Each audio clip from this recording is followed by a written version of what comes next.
ಕಾಮ್ಸ್ನಲ್ಲಿ ವರ್ಗಾವಣೆ ಆದ ನಂತರವೂ ಹಳೆ ಶಾಲೆಯ ವಿಳಾಸ ತೋರಿಸಿ ಹಾಜರಿ ಹಾಕೋದಕ್ಕೆ ಆಗಲಿಲ್ಲ ಅಂದರೆ ನಿಮ್ಮ ಮ್ಯಾಪಿಂಗ್ ಬದಲಾಗಿಲ್ಲ ಅಂತ ಅರ್ಥ. ಇದಕ್ಕೆ ಪರಿಹಾರ ಏನು ಮಾಡಬೇಕು ಅಂತ ಈ ವಿಡಿಯೋದಲ್ಲಿ ನಾವು ತಿಳಿಸ್ಕೊಳ್ಳೋದಕ್ಕೆ ಪ್ರಯತ್ನ ಮಾಡ್ತಾಯಿದ್ದೀವಿ. ಎಲ್ಲರೂ ಕೂಡ ವಿಡಿಯೋನ ಕೊನೆವರೆಗೂ ನೋಡಿ, ಹಾಗೆಯೇ ಶೇರ್ ಮಾಡಿ, ಸಬ್ಸ್ಕ್ರೈಬ್ ಮಾಡಿ ಅಂತ ಹೇಳ್ತಾ ಈಗ ವಿಡಿಯೋನ ಸ್ಟಾರ್ಟ್ ಮಾಡೋಣ ಬರ್ರಿ. ನೋಡಿ, ಮ್ಯಾಪಿಂಗ್ ಬದಲಾಗಿಲ್ಲ ಅಂತ ಅರ್ಥ. ಇದಕ್ಕೆ ಕಾರಣ ಏನಪ್ಪ ಅಂದರೆ, ಕಾಮ್ಸ್ನಲ್ಲಿ ಶಿಕ್ಷಕರನ್ನು ಹೊಸ ಶಾಲೆಗೆ ರಿಲೀವ್ ಮತ್ತು ಜಾಯಿನ್ ಮಾಡದಿದ್ದರೆ ಸಿಸ್ಟಮ್ನಲ್ಲಿ ನೀವು ಇನ್ನೂ ಹಳೆ ಶಾಲೆಯಲ್ಲೇ ಇದ್ದೀರಾ ಅಂತ ದಾಖಲಾಗಿರುತ್ತೆ. ಅದಕ್ಕೋಸ್ಕರ ಜಿಯೋ ಲೊಕೇಶನ್ ಹಳೆ ಶಾಲೆಯದ್ದನ್ನೇ ತೋರಿಸ್ತಾ ಇರುತ್ತೆ.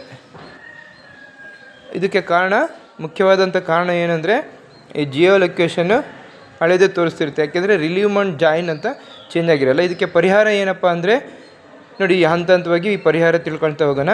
ಮೊದಲನೇ ಹಂತ ಏನು ಮಾಡಬೇಕು ಅಂದರೆ, ಹಳೆ ಶಾಲೆಯ ಮುಖ್ಯೋಪಾಧ್ಯಾಯರು ಮಾಡಬೇಕಾದಂಥ ಕೆಲಸ ಏನಂತ ಈಗ ತಿಳ್ಕೊಳ್ಳೋಣ.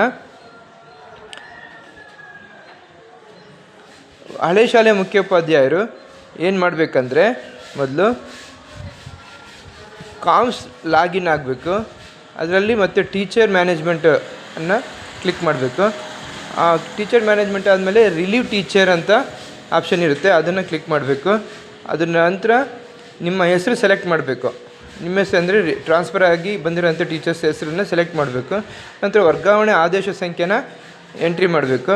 ನೆಕ್ಸ್ಟು ದಿನಾಂಕನ ಅದರಲ್ಲಿ ಹಾಕಿ ರಿಲೀವ್ ಅಂತ ಆಪ್ಷನ್ ಇರುತ್ತೆ, ರಿಲೀವ್ ಟೀಚರ್ ಆಪ್ಷನ್ ಇರುತ್ತೆ, ಅದನ್ನು ಕ್ಲಿಕ್ ಮಾಡಬೇಕು. ನೆಕ್ಸ್ಟು ಮ್ಯಾನೇಜ್ಮೆಂಟ್ ಅಂತ ಇರುತ್ತೆ, ಮ್ಯಾನೇಜ್ಮೆಂಟ್. Next relieve teacher. ಅದಾದಮೇಲೆ ನಿಮ್ಮ ಹೆಸರು ಸೆಲೆಕ್ಟ್ ಮಾಡಿ.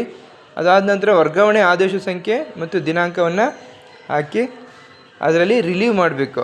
ಅಂದರೆ ಹಿಂದಿ ಶಾಲೆ HM ಅವರು ರಿಲೀವ್ ಅಂತ ಅಲ್ಲಿ ರಿಲೀವ್ ಅನ್ನೋ ಆಪ್ಷನನ್ನು ಕ್ಲಿಕ್ ಮಾಡಬೇಕಾಗತ್ತೆ.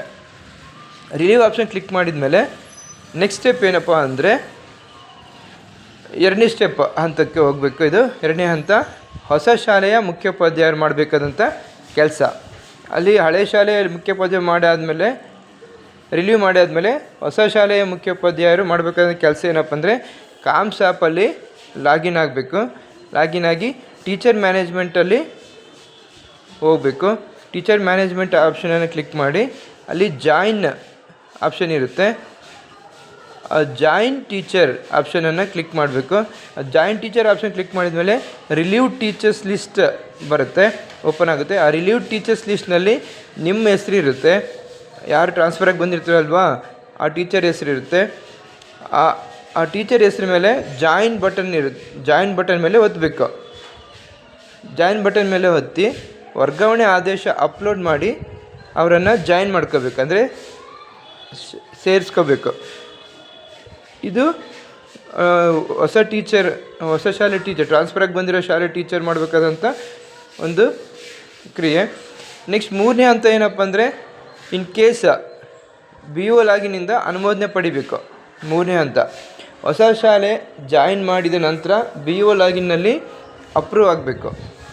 BO ಸರ್ ಅವರ ಲಾಗಿನ್ನಿಂದ ಅನುಮೋದನೆ ಪಡಿಬೇಕಂದ್ರೆ ಹೊಸ ಶಾಲೆಯಲ್ಲಿ ಜಾಯಿನ್ ಮಾಡಿದ ನಂತರ BO ಸರ್ ಲಾಗಿನ್ನಲ್ಲಿ ಅಪ್ರೂವ್ ಆಗಬೇಕು. ಆಗ ಮಾತ್ರ ನಿಮ್ಮ ಮ್ಯಾಪಿಂಗ್ ಹೊಸ ಶಾಲೆಗೆ ಬದಲಾಗುತ್ತೆ. ಓಕೆ, ತಕ್ಷಣದ ತಾತ್ಕಾಲಿಕ ಪರಿಹಾರ ಏನಪ್ಪ ಅಂದರೆ, BO ಸರ್ ಅವರ ಅಥವಾ CRP ಅವರಿಗೆ ತಿಳಿಸ್ಬೇಕು. ಅವರು ತಮ್ಮ ಲಾಗಿನ್ನಿಂದ ಅಟೆಂಡೆನ್ಸ್ ಎಕ್ಸೆಪ್ಷನ್ ಅಥವಾ ಮ್ಯಾನ್ಯುಯಲ್ ಅಟೆಂಡೆನ್ಸ್ ಮೂಲಕ 2 ರಿಂದ 3 ದಿನ ಹಾಜರಿ ಆಗ್ಬೋದು. ಆದರೆ ಶಾಶ್ವತ ಪರಿಹಾರ ರಿಲೀವ್ ಜಾಯಿನ್ ಪ್ರಕ್ರಿಯೆ ಮಾತ್ರನೇ. ಈ ರಿಲೀವ್ ಜಾಯಿನ್ ಪ್ರಕ್ರಿಯೆ ಹೊರತುಪಡಿಸಿ ಶಾಶ್ವತ ಪರಿಹಾರ ಬೇರೆ ಏನೂ ಇರಲ್ಲ. ಏನಂದರೆ, ತಾತ್ಕಾಲಿಕ ಪರಿಹಾರ ಅಂದರೆ BO ಸರ್ ಅಥವಾ CRP ಅವರಿಗೆ ಇನ್ಫಾರ್ಮ್ ಮಾಡಿ ಅವರು ತಮ್ಮ ಲಾಗಿನ್ನಿಂದ ಅಟೆಂಡೆನ್ಸ್ ಎಕ್ಸೆಪ್ಷನ್ ಅಥವಾ ಮ್ಯಾನ್ಯುಯಲ್ ಅಟೆಂಡೆನ್ಸನ್ನು ಹಾಕಿ ಅದ್ರ ಮೂಲಕ 2 ರಿಂದ 3 ದಿನ ಮಾತ್ರ ಎಕ್ಸೆಪ್ಷನ್ ಇರುತ್ತೆ. ಓಕೆ, ಟೈಮ್ ನೋಡಿ, ಸಮಯ ರಿಲೀವ್ ಜಾಯಿನ್ ಅಪ್ರೂವ್ ಆದಮೇಲೆ 24 ಗಂಟೆ ಒಳಗೆ ಕಾಮ್ಸ್ನಲ್ಲಿ ಹೊಸ ಶಾಲೆಯ ವಿಳಾಸ ಮತ್ತು ಜಿಯೋ ಲೊಕೇಶನ್ ಅಪ್ಡೇಟ್ ಆಗುತ್ತೆ. ಆಗ ಮೊಬೈಲ್ನಲ್ಲಿ ಹೊಸ ಶಾಲೆಯಲ್ಲಿನೇ ಹಾಜರಿ ಹಾಕೋಬೋದು. ನೋಡಿ ಸಮಯ ಅಂದರೆ ಎಷ್ಟು ಟೈಮ್ ಇರುತ್ತೆ ಅಂತ. ರಿಲೀವ್ ಜಾಯಿನ್ ಅಪ್ರೂವ್ ಆದ ನಂತರ 24 ಗಂಟೆ ಒಳಗೇ ಕಾಮ್ಸ್ನಲ್ಲಿ ಹೊಸ ಶಾಲೆ ವಿಳಾಸ ಮತ್ತು ಜಿಯೋ ಲೊಕೇಶನ್ ಅಪ್ಡೇಟ್ ಆಗುತ್ತೆ. ಆಗ ಜಿಯೋ ಲೊಕೇಶನ್ ಅಪ್ಡೇಟ್ ಆದ ನಂತರ ಮೊಬೈಲ್ನಲ್ಲಿನೇ ಹೊಸ ಶಾಲೆಯಲ್ಲಿ ನೀವು ಹಾಜರಿಯನ್ನು ಹಾಕ್ಕೊಳ್ಳೋದಕ್ಕೆ ಅವಕಾಶ ಇರುತ್ತೆ. ಅದು ಕೇವಲ 24 ಅವರ್ಸ್ ಮಾತ್ರ ರಿಲೀವ್ ಜಾಯಿನ್ ಆದಮೇಲೆ ಟೈಮಿಂಗ್ಸ್ ಇರುತ್ತೆ. ಓಕೆ, ಮುಖ್ಯವಾಗಿ ಗಮನಿಸಬೇಕಾದಂಥ ಅಂಶ ಏನಪ್ಪ ಅಂದರೆ, ನೀವು ಸ್ವಂತವಾಗಿ ಇದನ್ನು ಸರಿಪಡಿಸಲು ಆಗಲ್ಲ. ನೀವೇ ಯಾರು ಟ್ರಾನ್ಸ್ಫರ್ ಬಂದಿದ್ರಲ್ಲ ಆ ಟೀಚರ್ಸ್ ಇದನ್ನು ತಮ್ಮಷ್ಟಕ್ಕೆ ತಾವೇ ತಮ್ಮ ಮೊಬೈಲಲ್ಲಿ ಸರಿಪಡಿಸೋಕ್ಕೆ ಆಗಲ್ಲ.